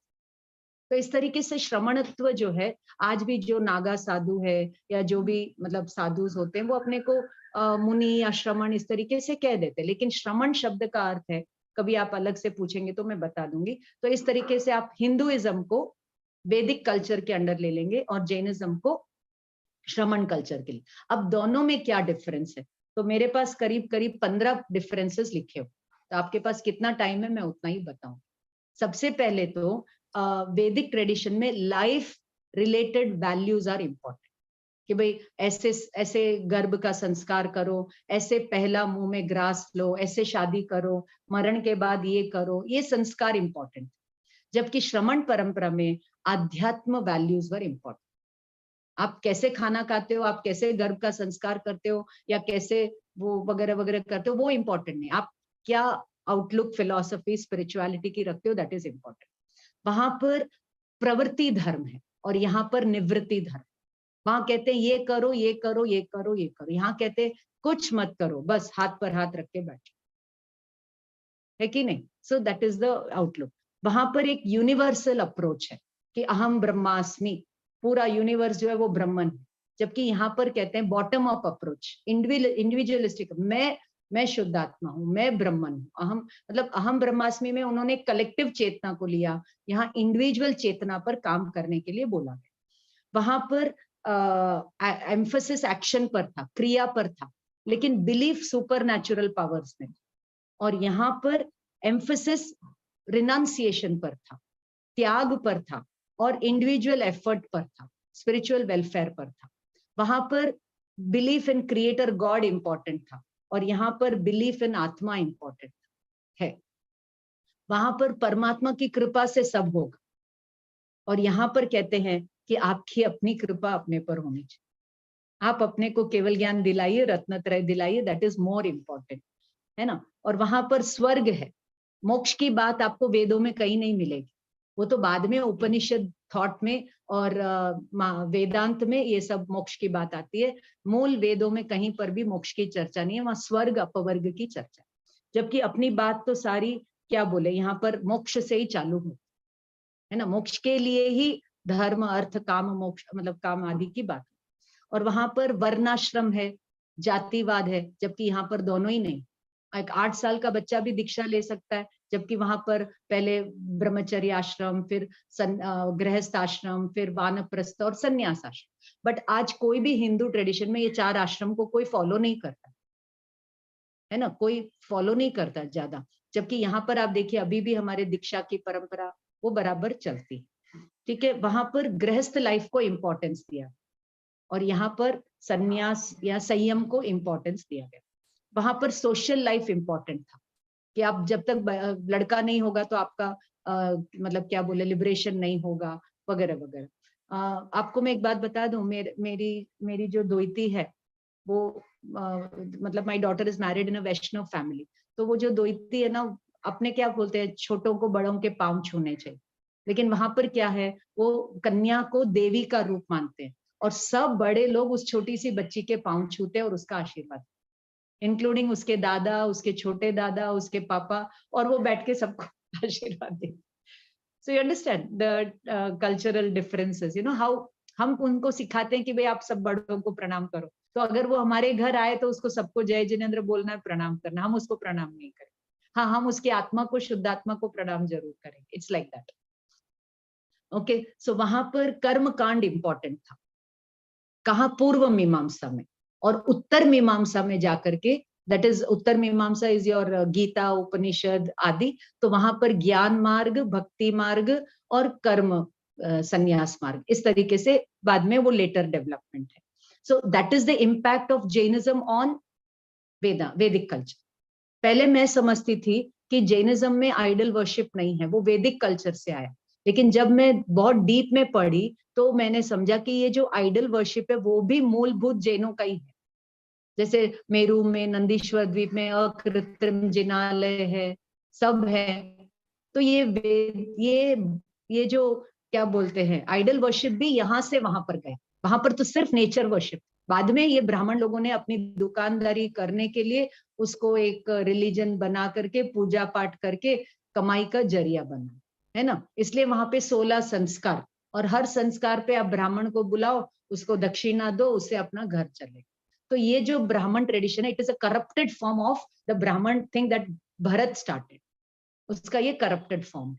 तो इस तरीके से मैं उसको देखती हूँ, ठीक है। और वहां पर पुरोहित ब्राह्मण इंपॉर्टेंट है, जबकि यहाँ पर श्रमण इंपॉर्टेंट, श्रमणोपासक इंपॉर्टेंट है, और वहां पर वर्शिप ओरिएंटेड है, और यहाँ पर meditation oriented. So this is the difference between Vedic culture and Shramanic culture. Thank you ma'am. Ma'am बहुत सुंदर, एंड आई एम श्योर जिसको भी डीप इंटरेस्ट है उसके लिए बहुत ही इंफॉर्मेटिव है। Thank you so much ma'am. Ma'am the next question is कि रिटन स्क्रिप्चर्स यानी कि लिखे हुए शास्त्र क्या सिर्फ 5th पंचम एरा में थे, भरत और एरावत क्षेत्र के, क्या ये बाकी समय में भी कर्म भूमि के अवेलेबल होते हैं, यानी कि 2nd 3rd में? Yeah, again it's a very very nice question. I would salute the person whoever has asked this question. तो इसमें ऐसा है कि it is believed कि Vedas are the oldest written documents, और उनका टाइम पीरियड जो है वो 4000 ईयर्स पहले का है। ओल्डेस्ट रिटन डॉक्यूमेंट्स उनको मानते हैं, और वेदों की जो भाषा है वो 50% से ज्यादा प्राकृत के नजदीक। तो उस समय के जो लोग थे वो प्राकृत में ही, डिफरेंट शेड्स ऑफ प्राकृत में बोलते थे, और उसका जो स्टैंडर्ड प्राकृत फॉर्म था वो वेदों में आ, और बाद में महावीर के टाइम में हमें वो अर्धमागधी के रूप में आया, फिर शौरसेनी के रूप में आया, फिर वही चलते चलते आगे जाकर के अपभ्रंश में आया, और अपभ्रंश आगे जाकर के हिंदी, गुजराती, मराठी, बंगला आदि के रूप में बचा। और ये जो भाषा है प्राकृत, वो प्रकृति की भाषा है। कहते हैं कि सारा पानी जो है वो समुद्र से निकलता है और समुद्र में जाके मिल जाता है। ऐसे ही सारी भाषाएं वो प्राकृत से निकलती है और प्राकृत में जाकर के मिल जाती है। पशु पक्षी भी अपनी भाषा में बात करते हैं, और वो प्राकृतिक की जो भाषा है वो प्राकृत। तो अपन कहते हैं कि राजा ऋषभ ने अपने पुत्रियों को ब्राह्मी को ब्राह्मी स्क्रिप्ट और सुंदरी को मैथमेटिक्स सिखाया। और साथ में 64 कलाएं भी सिखाई, और साथ में पुरुषों के लिए उन्होंने 72 कलाएं सिखाई। तो उन 64 कलाओं में, 72 कलाओं में पशु पक्षियों की भाषा को समझ, वो भी इम्पोर्टेंट, वो भी आ जाता है। तो डेफिनेटली जब स्क्रिप्ट है तो कोई ना कोई भाषा तो जरूर रही होगी, लेकिन वो काल क्रम से हम तक आते आते आते वो विच्छिन्न हो गई। यहाँ तक कि पार्श्व परंपरा का भी कोई ग्रंथ अपने को नहीं मिलता, लेकिन डेफिनेटली कुछ ना कुछ रहा होगा। अपन कहते हैं कि ये जो राइटिंग है ये बाद में डेवलप हुई, यहाँ से डेवलप हुई, वहां से आई। तो ये डेवलपमेंट का मतलब क्या है? ओरिजिनल ओरिजिन नहीं हुआ उसका, डेवलपमेंट हुआ। अब एक मैं एग्जांपल दे दूं आपको कि समझ लीजिए एक न्यूक्लियर ब्लास्ट हो और पूरी धरती जो है अपनी क्या हो जाए, कुछ भी हो जाए, और फिर अगर वापस हिस्ट्री लिखी जाएगी तो उस समय क्या लिखा जाएगा कि ये राइटिंग यहाँ से आई, जबकि कितना कुछ तो नष्ट हो गया होगा। तो ऐसे ही टाइम टू टाइम पीरियोडिकली बहुत सारे क्या बोले हैं एक्सोडस हुए हैं और विनाश हुआ है, और इसी प्रकार ये डिसेंडिंग फेस में आते आते हमारे पास जो है इतना ही बचा है ना। श्वेतांबर परंपरा में कहते हैं कि जो 11 अंग है वो आधे अधूरे यहाँ पर है, और दिगंबर परंपरा में कहते हैं जो दृष्टिवाद नाम का 12वां अंग है उसका 2 पूर्व का कुछ पार्ट ही यहाँ पर आया है। तो महावीर के टाइम में जो द्वादशांग फरमाया गया था वो भी आज हमारे पास पूरा नहीं, और जो जितना है वो पढ़ने के लिए भी लोग नहीं।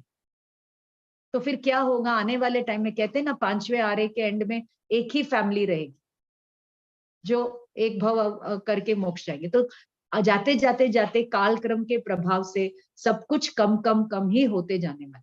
तो आप सोचिए कि ऋषभ के टाइम में बहुत कुछ मिला होगा, और आते आते आते उनका रूप परिवर्तन होता चला।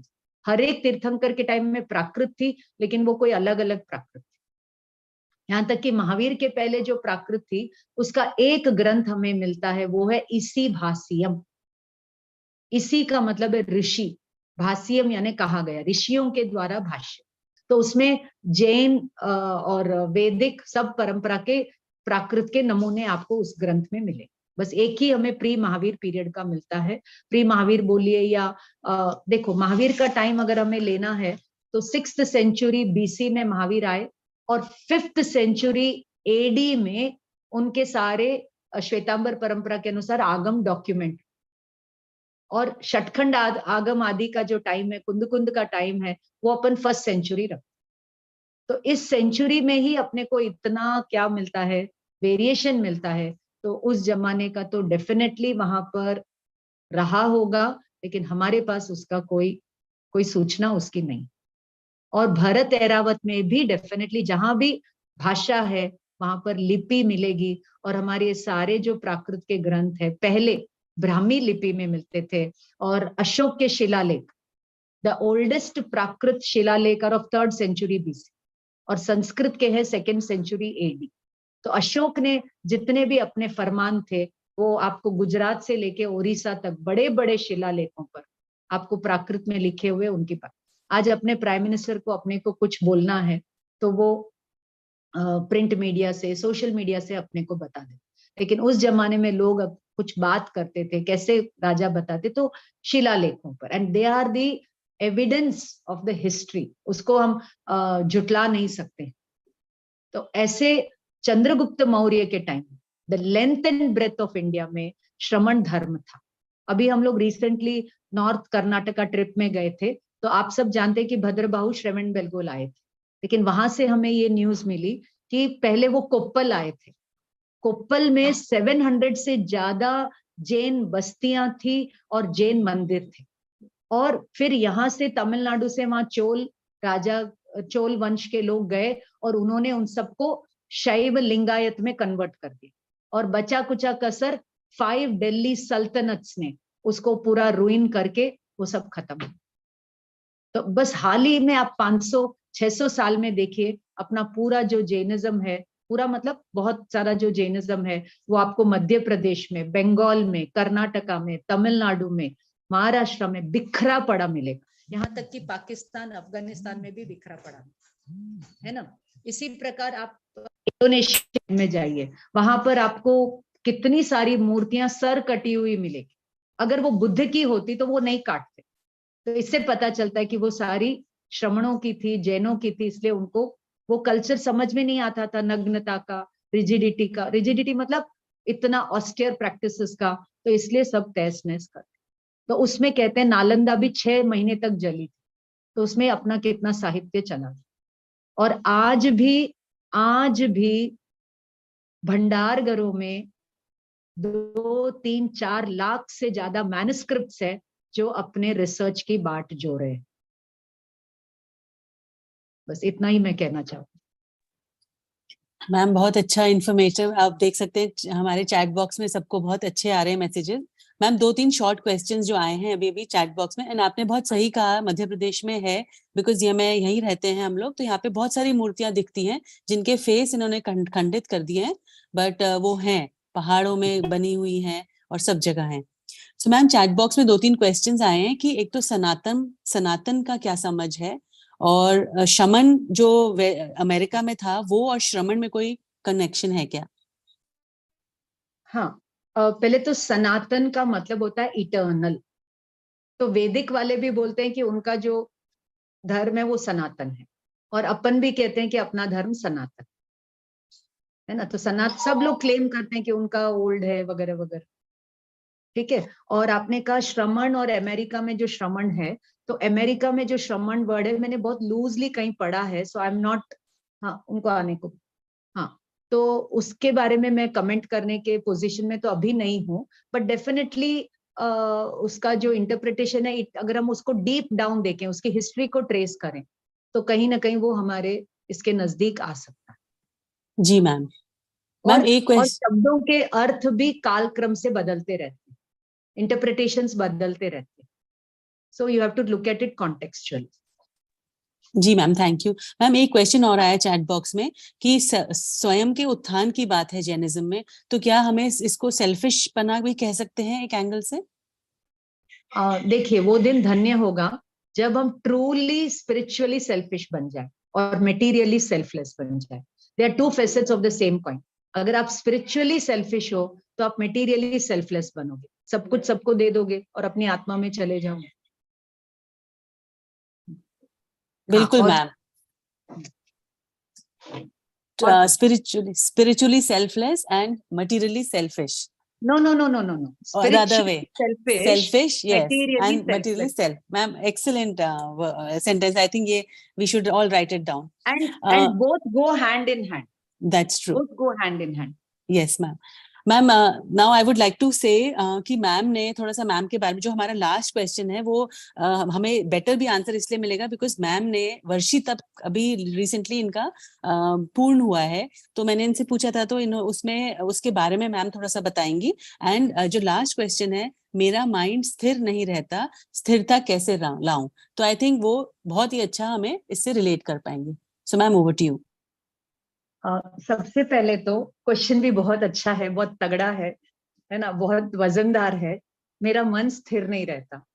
देखो, मन पुद्गल है, ठीक है, लेकिन मन अपना काम करेगा, मन का काम ही है विकल्प करना।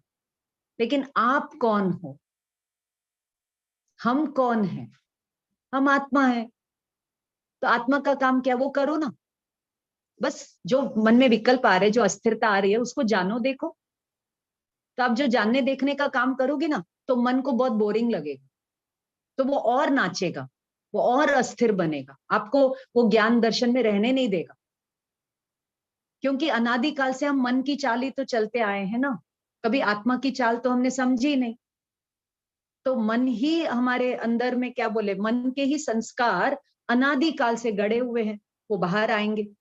तो आएंगे तो आप उनको जिनवाणी के स्वाध्याय से उनको झेलना जानिए। तो मन अस्थिर हो रहा है, होने दीजिए। आप कौन हो, आप अपने रोल को जगाओ, तो मन ऑटोमेटिकली शांत हो जाएगा और एक दिन ड्रॉप आउट हो जाएगा। और इसका नाम ही तप है। अब आपके मन को जो जो भाता है वो सब कट ऑफ कर दीजिए। आपके मन को क्या बोले, सब जंक भाता है, तो वो जंक ही आपके मन को अस्थिर करने का मेन कारण। आपका फूड का, आपका माइंड का, आपका स्वाध्याय का डायरेक्ट कनेक्शन। आप जितना जितना स्वाध्याय करोगे, तो स्वाध्याय में सिर्फ आत्मा की पढ़ाई करना नहीं आता है, the relation between body mind and soul. आप निर्जरा के 12 वेद देखिए, उसमें अनशन, अवमोदरिका, रस परित्याग, है ना, क्या बोले, और वृत्ति संक्षेप, ये पूरा आहार से रिलेटेड। अगर आपका आहार रेगुलेटेड होगा तो आपका माइंड भी रेगुलेटेड होगा, और माइंड रेगुलेटेड होगा तब आप आत्मा के दरबार में दस्तक दे पाएंगे, है ना। आत्मा एक भव्य महल है, वो हर समय हाजिर है, हियर एंड नाउ है, बट हमको उसमें प्रवेश करना नहीं आता है, क्योंकि हम we are preoccupied with mind, and mind के लिए चाहिए फूड, और वो फूड हमें मिलता है 5 इंद्रियों से। तो आप इसको जितना खिलाते रहेंगे, ये 4 इंद्रियां अपना आहार मांगेगी, और मन उन 5 इंद्रियों के पीछे चला जाए। लेकिन ये मन हमें बहुत, कोई जन्म में हमने हीरे मोती बांटे होंगे तो हमें ये मन मिला, ये जिनवाणी मिली, और हम इसको इंद्रिय विषयों में लगा देते। लेकिन इस मन को जीतने का उपाय आप तीर्थंकरों के जीवन से सीखे। वो कैसे तपस्या की, वो कैसे पहले रत्नत्रय प्राप्त किए, और रत्नत्रय प्राप्त, देखो रत्नत्रय में चारित्र आता है और तप आता है, चारित्र में ही तप को लिया, तब चारित्र लिया ही तप के लिए जाता है। आत्मा में तपने के लिए चारित्र, और आत्मा में कैसे तपना, ये 12 प्रकार की निर्जरा से। अनशन करो, इंटरमिटेंट फास्टिंग जिसको आज बोल देते हैं, 24/7 खाओ मत। खाते हो तो आत्मा की बात कैसे करते हो, करते हो तो फिर प्रैक्टिस करो वैसे। आत्मा अनाहारी है, आत्मा ने आज तक कुछ खाया ही नहीं है, लेकिन हम तो 24 घंटे खाते रहते और बोलते रहते कि आत्मा नहीं खाता है, ये स्वच्छंदीपना। तो फिर तो हम तो वापस मन की चाल, ये मिथ्यात्व है। ये मिथ्यात्व इतना अपने अंदर में गाढ़ा है कि ये किसी न किसी रूप में बाहर आता ही रहेगा, आता ही रहेगा। इसलिए इसको एकदम डिलीट करने के लिए अपने को क्या करना है, अनशन का सही तरीका समझना, निर्जरा के 12 भेद समझना, और पूरे पूरे 12 प्रकार की निर्जरा जब होगी लाइफ में, उसी के लिए ये परमागम की पढ़ाई है, ज्ञान ध्यान की पढ़ाई है, ताकि हम आत्मा तक पहुंच, तब ये मन स्थिर होगा, नहीं तो नहीं स्थिर। इतना सही मेरा कहना है। वैसे क्वेश्चन बहुत क्या बोले, डिस्कशन मांगता है, और मैं डिस्कशन करने के लिए तैयार हूँ। It depends on your time and everything. Ma'am, we have time. We have another at least 9:25. We have time. We have another 10-15 minutes. तो आपको मैं एक एग्जाम्पल के साथ समझाती हूँ। समझ लीजिए कि आप एक वीडियो गेम खेल, है ना, 24 आवर्स या 5 जन, तो आप जब उस वीडियो गेम से दूर हटोगे या मोबाइल गेम से दूर हटोगे, वो गेम के ही आते रहेंगे। आप कुछ भी दूसरा करोगे, वापस गेम फ्लैश होगा, क्योंकि आपने माइंड को वो फीड किया है। तो जो फीड किया है वही मंकी ऑपरेट होता रहेगा। तो आप इसको जितना फीड करते रहोगे, वो अंदर में वही संस्कार से प्रोजेक्शन करता रहे। और हम आत्मा का भी ज्ञाता दृष्टा स्वभाव समझते नहीं, और हम विचलित हो जाते हैं, और हम अपने मेडिटेशन को ही बंद कर देते। लोग मेडिटेशन करते हैं मन को स्थिर करने के लिए, लेकिन मन में कोई ना कोई तो विकल्प आता ही रहेगा, या कोई ना कोई ज्ञेय तो मन में आते ही रहेंगे।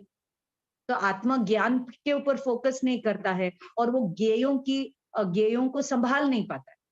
ये क्यों आ गया, अरे मैं तो ध्यान कर रहा था, मुझे आज खाने का ध्यान कैसे आ गया आज उपवास में, है ना, मैं तो आत्मा का ध्यान कर रहा हूँ और मुझे तो बिजनेस का ध्यान आ गया। और हम क्या करते हैं, वो ध्यान को ही बंद करते। लेकिन मन, अगर देखो, man when it is directed outside we call it man, when it is directed inside we call it आत्मा।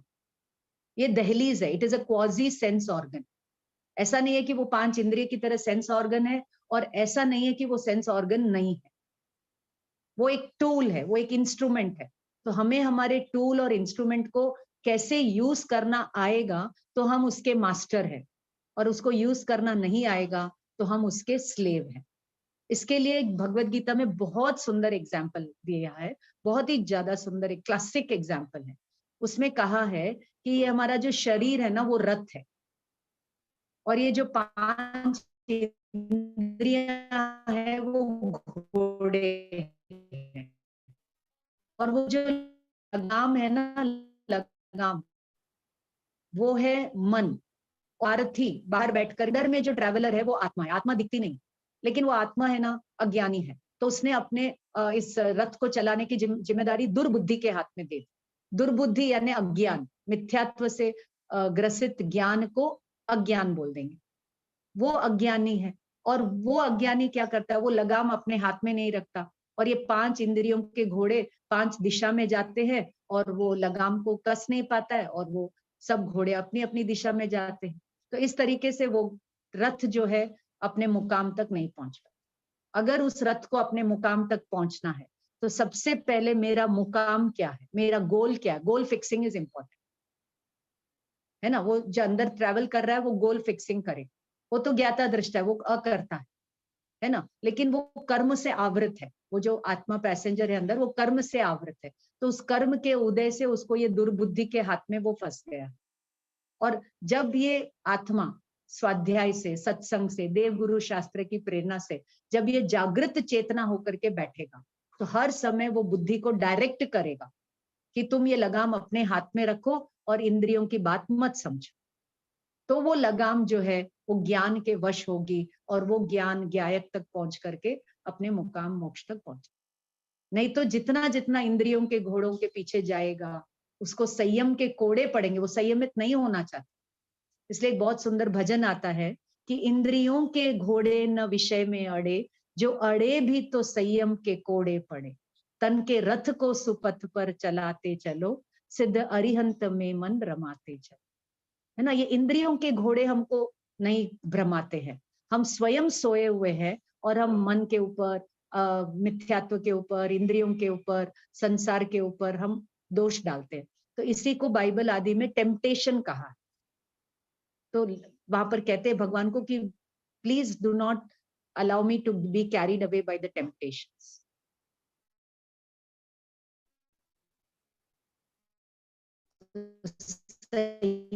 बहुत बड़ी चीज। तो जितना जितना संयम होगा, और 3 चीजों से वो संयम सदता है, तप से, ज्ञान, और फिर जागृत ज्ञान इस विवेक, और अप्लाइड ज्ञान इस संयम। सॉरी, क्या बोले, ज्ञान, विवेक, और मैंने क्या कहा अभी, उससे ज्ञान, विवेक और तप। और निरंतर वो ज्ञान में तपते हैं, उसका नाम तप है। और बाहर में कुछ ना कुछ तो होगा ही।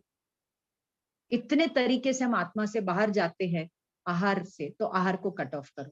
इंद्रियों से जाते हैं तो इंद्रियों को कट ऑफ करो। चित्त हमारा बाहर प्राय भटकता है, उसको प्रायश्चित करो। अविनय से, अहंकार से जाता है तो विनय में आओ। दूसरों के अध्याय में हम बिजी है, अब स्व के अध्याय में बिजी बनो। तो इस तरीके से पूरा मतलब एक साइंस है। And that's what I would like to say. Ma'am बहुत ही सुंदर आपने बताया, एंड आई एम श्योर जो आपने स्टेप्स बताए हैं, ये अगर हम अपने सोच के विवेक से हम करें फॉलो, तो आई एम श्योर हम भी अपना कुछ कर पाएंगे। मैम एक छोटा सा प्रश्न और था कि आया था कि जैसे हमने जो आज चैप्टर लिया धर्म द्रव्य का, धर्म द्रव्यों और उसका, उसमें था कि धर्मास्तिकाय जो है ये मन के थॉट्स को असिस्ट करता है क्या, क्योंकि वो बाकी सबको जीव और पुद्गल में निमित्त होता है। तो ये इसका क्या रिलेशन है धर्मास्तिकाय का मन और थॉट्स में? हाँ देखो, यहाँ पर वापस निमित्त नैमित्तिक संबंधी लेना चाहिए। वो धर्मास्तिकाय आपका मन भटकाता नहीं, आपका मन भटकता है तो उसमें धर्मास्तिकाय निमित्त होता है। और धर्मास्तिकाय से ज्यादा भी मैं आपको बोलूंगी, अभी ये मेरा जो मैं मतलब 30 ईयर से कोई ना कोई तप कर रही हूँ, ठीक है। तो उस रिसर्च में मेरा प्रैक्टिकल एक्सपीरियंस है, और मेरे पढ़ाई से, I do lot of study, Indian culture, and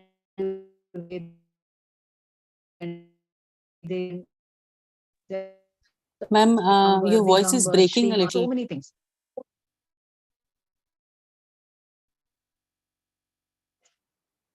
Sorry. Abhi better? It's better, ma'am. Yes, ma'am, it's better. Hello. So I keep landing with these things. So more than dharmastikai, it is the vayu.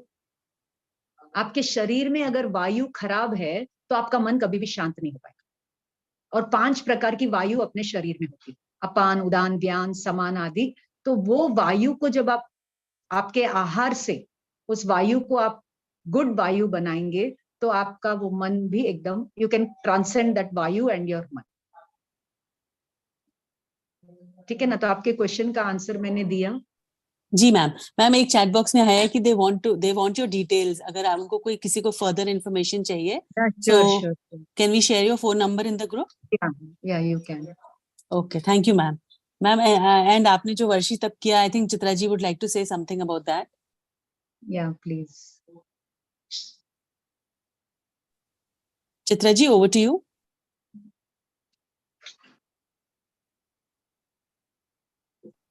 Chitra ji on mute.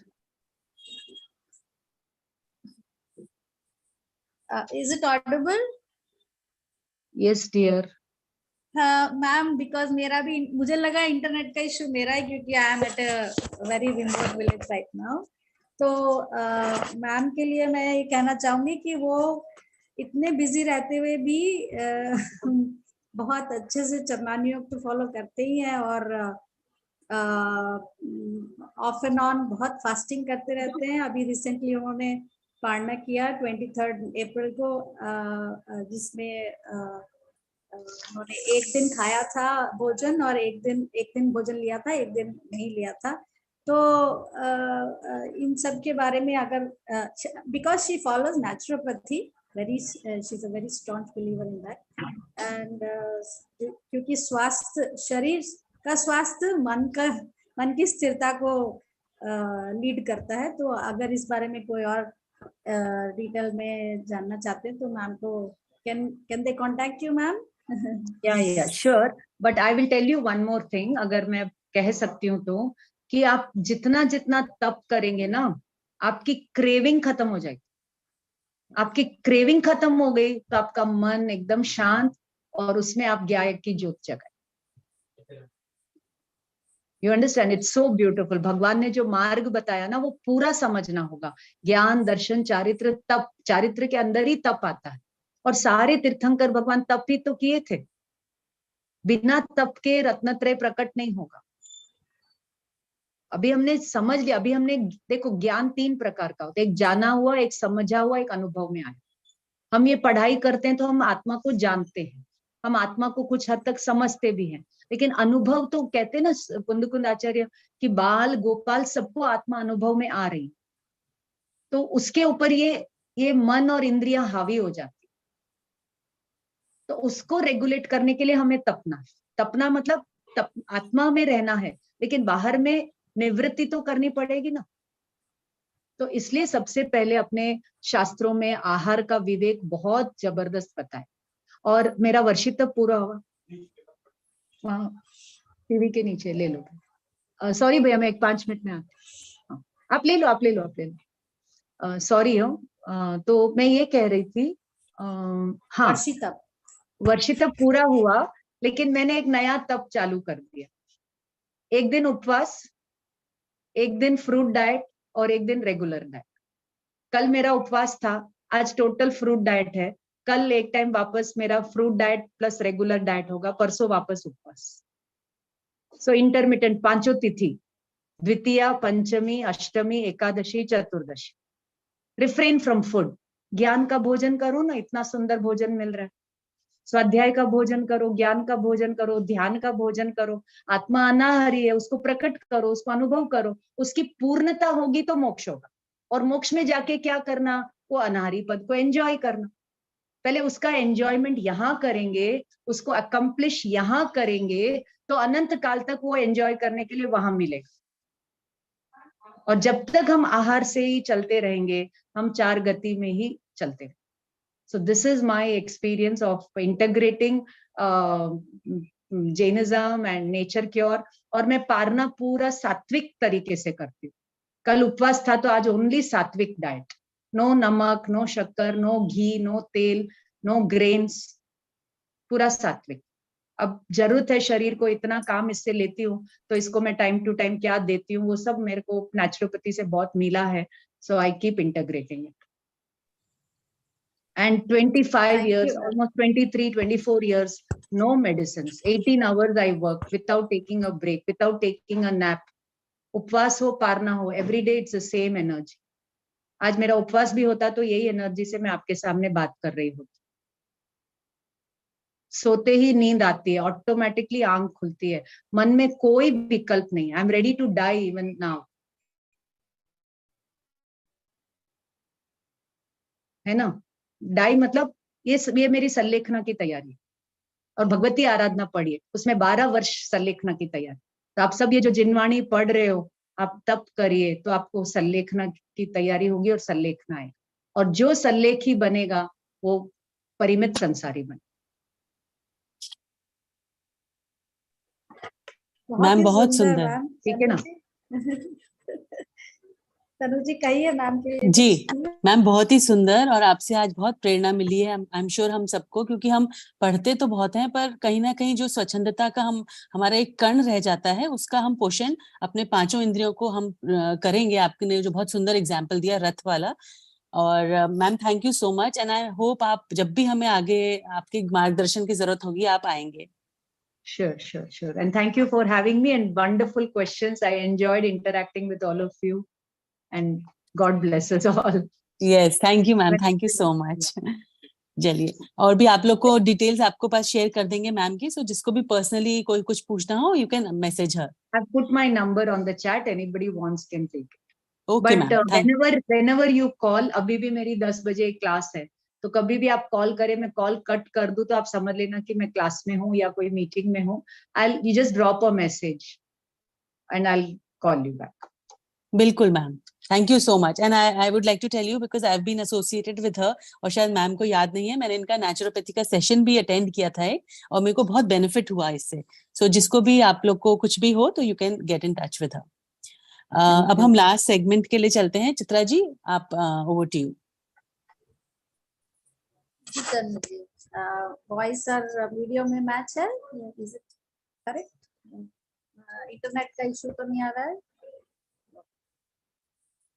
तो आज मैं ज्ञानानंद स्वभावी स्थिति लेना चाहूंगी. मैं ज्ञानानंद स्वभावी हूँ, मैं ज्ञानानंद स्वभावी. मैं हूँ अपने में स्वयं पूर्ण, पर की मुझको कुछ गंध नहीं. मैं अरस अरूपी अस्पर्शी, पर से कुछ भी संबंध नहीं. मैं रंग राग से भिन्न, भेद से भी मैं भिन्न निराला हूँ. हूँ अखंड चैतन्य पिंड, निज रस में रमने वाला. मैं ही मेरा करता धरता, मुझ में पर का कुछ काम नहीं. मैं मुझ में रहने वाला हूँ, करने मेरा विश्राम नहीं. मैं शुद्ध बुद्ध अविरुद्ध एक पर परिणति से अप्रभावी हूँ. आत्मानुभूति से प्राप्त तत्व में ज्ञानानंद स्वभावी हूँ. आत्मानुभूति से प्राप्त तत्व में ज्ञानानंद स्वभावी हूँ. निज नदी निज में बताई, यह अनंत पार है. इसके लिए जिन वाणी माँ को सतवाद है. इसके लिए जिन वाणी माँ को सतवाद है.